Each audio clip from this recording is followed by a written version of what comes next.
Vamos a empezar el módulo 2 de PM Basics. Aquí vamos a ver, bueno, qué es planeación. Vamos a empezar el ejercicio de planeación. Vamos a desarrollar un cronograma. Vamos a empezar con planeación.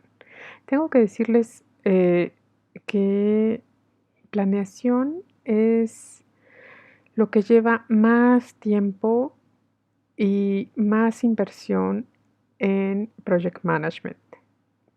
Si nosotros hacemos una buena planeación, la ejecución, monitoreo, control y cierre de nuestro proyecto se va a hacer de una forma sencilla, ágil, sin complicaciones.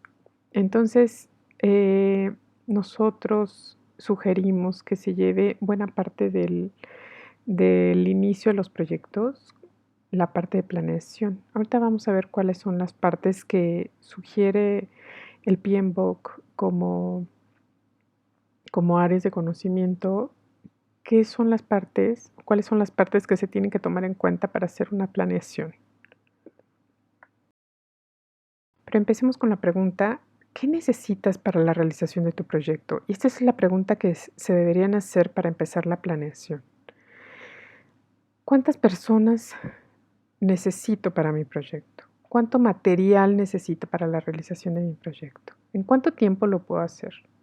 ¿Cuáles son las herramientas físicas o tecnológicas que yo voy a necesitar para la realización de mi proyecto? ¿Qué equipo necesito? ¿Necesito un lugar? ¿Necesito varios lugares? Entonces, ¿cuáles son mis necesidades para la realización de mi proyecto?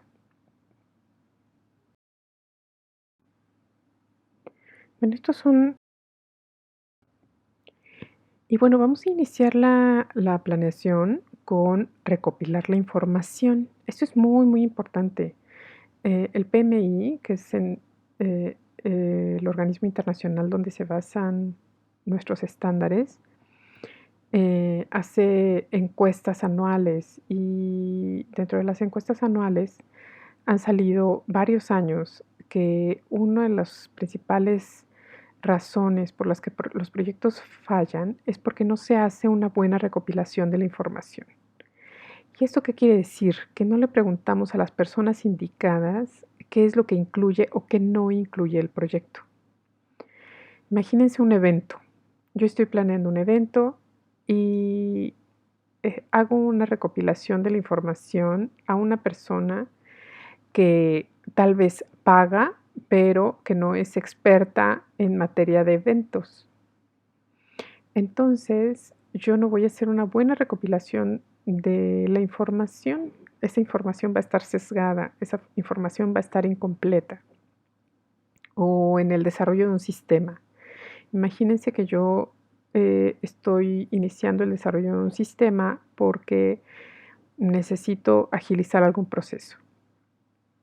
Y no le pregunto a los usuarios, tal vez los usuarios están usando una libreta para anotar ciertas cosas del proceso y no llego al usuario que usa la libretita. Entonces se desarrolla el sistema, se gastan millones de pesos y cuando llega al usuario, el usuario decide seguir usando su libretita porque el sistema no solucionó realmente el problema. Entonces imagínense, eso ha pasado, eso es real y eso pasa todavía hoy en día. Entonces por eso esta fase es tan, tan importante. ¿Quién define qué va y qué no va en el proyecto? ¿A quiénes son las personas a las que yo les tengo que preguntar qué va y qué no va en el proyecto? Para decidir qué incluir y qué no incluir en mi proyecto. Suena aquí muy sencillo, pero sí tengo que hacer un análisis de a quién le voy a preguntar. En alguna de las capacitaciones en vivo, uno de los ejemplos que me dieron es que para una maquinaria de mucha, mucha precisión, le habían preguntado a una persona que no trabajaba directamente con el material que se tenía que trabajar, sino le preguntaron a una persona que le encantaba leer sobre tecnología y esa persona que leía sobre tecnología, pues sabía de la última tecnología sobre cómo manejar este material y lo que les pidió fue la maquinaria, el último modelo, que en costos, bueno, superaba el triple de costos de la máquina que realmente necesitaban. Si le hubieran preguntado al usuario, se hubieran ahorrado eh, muchísimo dinero. Claro, le preguntaron a una persona, tal vez experta en el tema, pero no al usuario final del proyecto. Entonces es un tema también delicado para tomar en cuenta. Hay que identificar quién es la persona indicada de que nos dé la información de qué incluir y qué no incluir en el proyecto. Esta es una herramienta, esta es una tablita en Excel, lo pueden hacer en Excel. Esta herramienta se llama matriz de trazabilidad. ¿Y para qué sirve esta matriz? Para que yo pueda vaciar toda la información de hacer el proceso anterior, de los requerimientos del proyecto. Entonces, yo aquí intenté resumir en esta tablita si es un cliente, si es el usuario, si es el director. Bueno, lo que sugiere nuestro estándar es que digamos en esta tablita si esta persona es principal o no. Si pagó, es principal. Entonces es así de sencillo identificar quién es principal o no. Si es el usuario, es principal. Pero a lo mejor una persona que no es el usuario, que no es el cliente, pero que le estamos preguntando porque está de alguna manera afectada por el proyecto, pues aquí es, en la siguiente columna, en la segunda columna, ya vamos a poner que no es principal. Entonces, aquí voy a ir vaciando los requerimientos. Eh, por ejemplo, de un proyecto de sistemas. El usuario es principal, sí, el área, bueno, aquí voy a poner el área de sistemas y la descripción de los requerimientos. Para un desarrollo de sistemas, imagínense, quiero eficientar un proceso. Aquí voy a poner, bueno, pues el proceso que quiero eliminar por medio del sistema es tal, quiero que el sistema haga tal, quiero que la pantalla tenga tales campos, necesito que después de que yo capture los datos se vaya a tal área para que me den autorización. Y entonces toda la descripción de los requerimientos se va a poner en esta tablita. Y esta última columna también me gusta mucho incluirla porque es cuál es el criterio de éxito. ¿Qué significa eso? ¿Con qué voy a ser feliz a mi stakeholder al que le estoy preguntando de los requerimientos?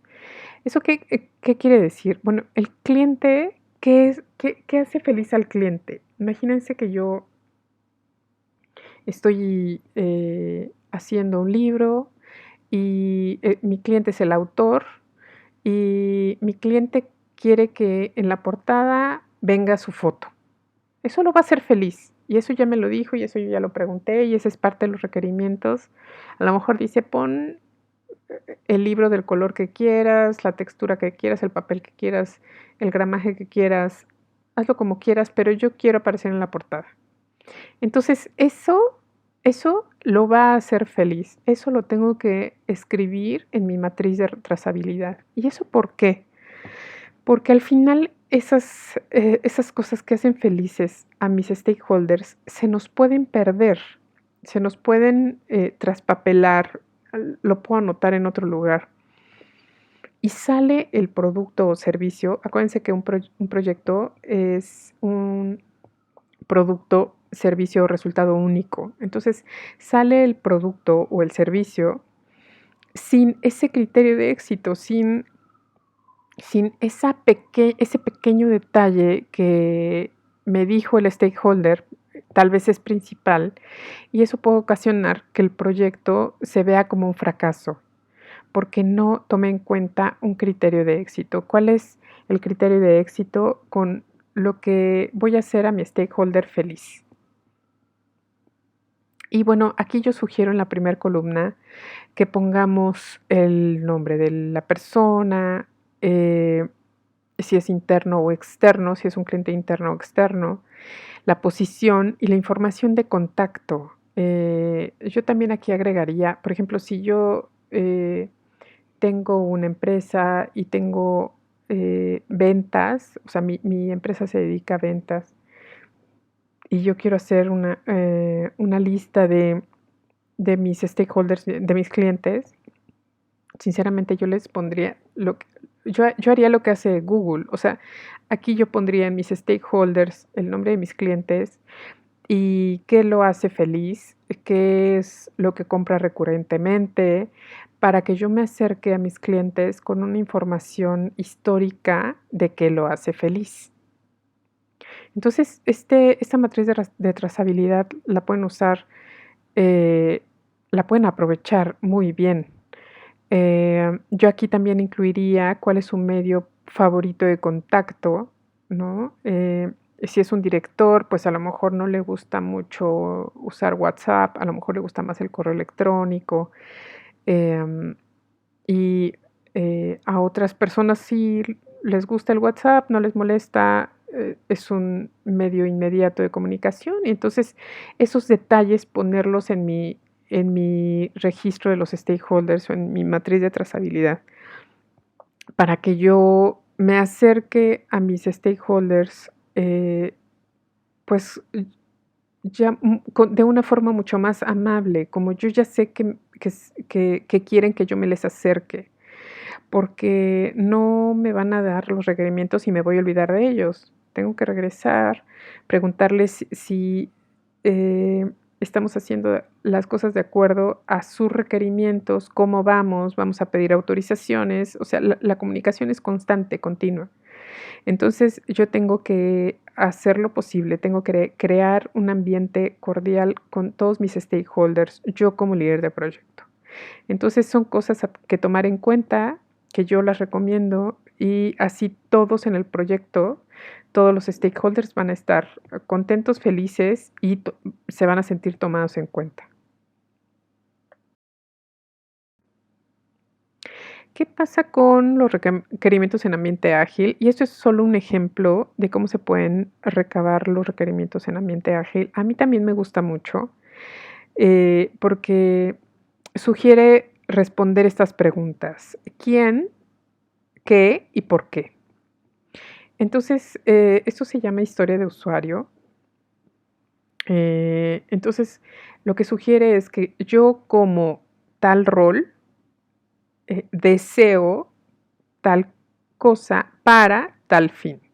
Esto suena muy bien, esto me gusta mucho y tengo que decir que hay herramientas de agilidad que me gustan mucho y hay que integrar y hay que aprovechar en estos ambientes tradicionales de dirección de proyectos, porque sirven mucho, funcionan muy bien. Imagínense que cuando yo esté recabando los requerimientos con mi cliente, no solo me diga como cliente o como usuario final o como el puesto que ustedes digan, quiero o deseo o requiero tal cosa, pero no solo eso, que digan para qué, porque no sé si a ustedes les ha tocado que hay clientes caprichosos, o sea, hay clientes que piden algo porque pues, se les ocurrió o porque estaban de buenas o estaban de malas.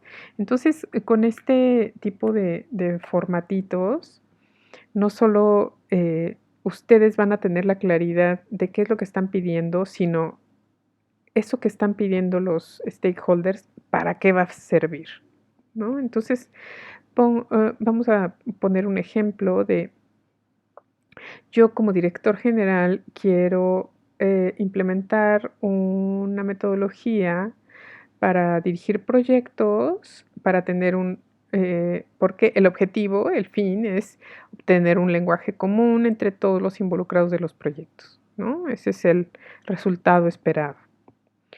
Eh, y así pueden aprovechar esta herramienta para recabar los requerimientos del proyecto. Bueno, ahora vamos a ver qué es el alcance del proyecto.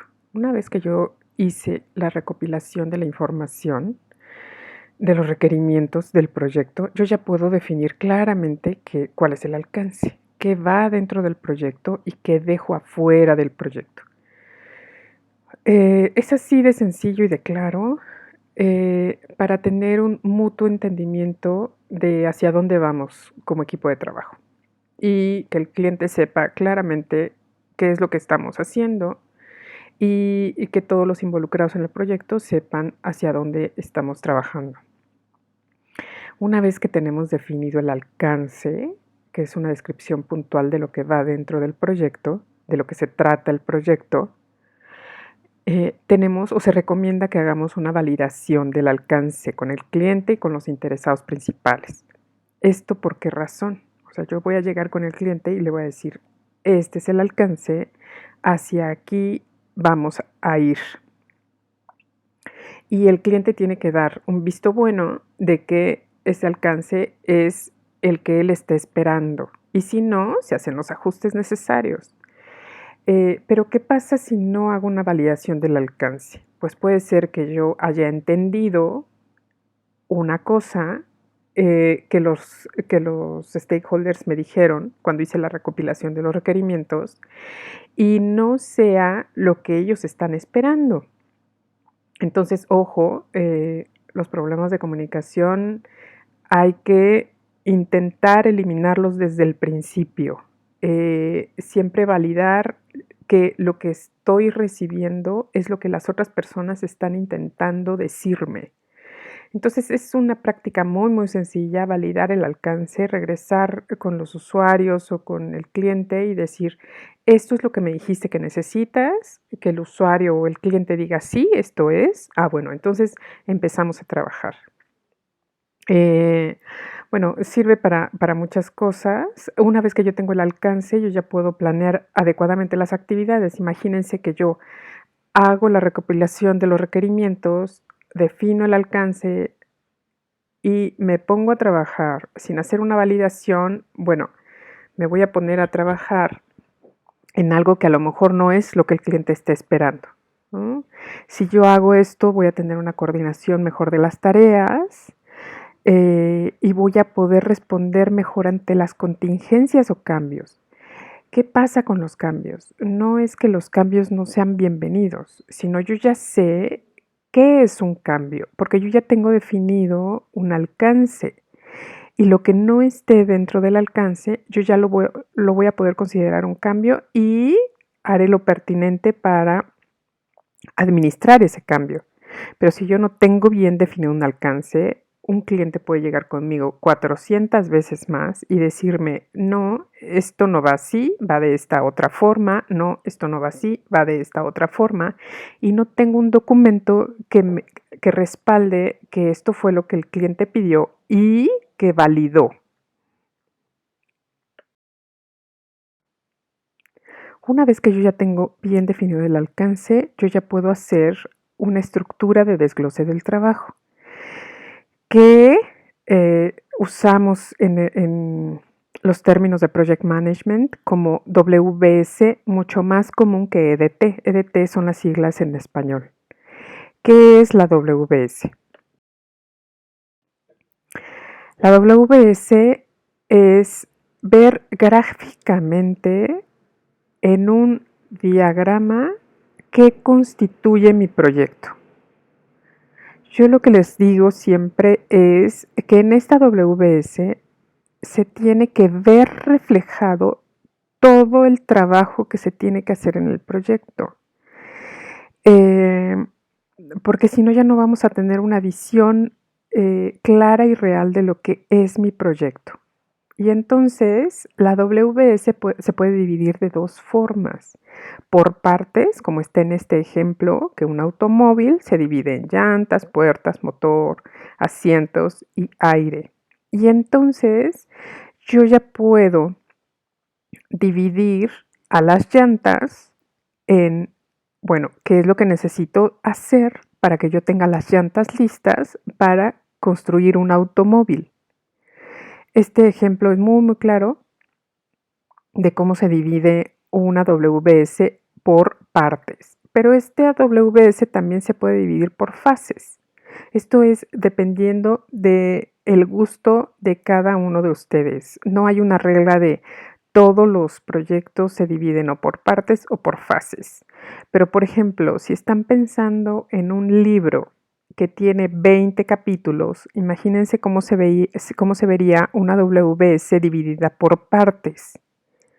Entonces, tal vez la WS de un libro se debiera, para que sea visiblemente más amigable y más sencillo, tal vez se debería de dividir por fases. ¿Y qué significa eso? Ah, bueno, pues que primero hago la redacción, luego la siguiente fase es la corrección de estilo, la siguiente fase es el diseño de la portada y del estilo de las páginas, y después se hace la diagramación y luego las lecturas y luego pruebas finas, impresión. Entonces ya nada más tengo 5 fases de un libro de 20 capítulos. Ya que tengo yo dividido por partes o por fases mi proyecto, lo puedo dividir en tareas, pero no antes. Yo primero tengo que hacer un análisis de qué trabajo contiene mi proyecto, cuál es el esfuerzo que se tiene que hacer para que mi proyecto se concluya. Por eso es muy importante hacer este diagramita que, como pueden ver, es muy sencillo. Solo es dividir a mi proyecto para que yo pueda tener visiblemente un mejor control sobre él. Y vamos a empezar con el ejercicio de la WS. Por favor, realiza la WS para tu proyecto.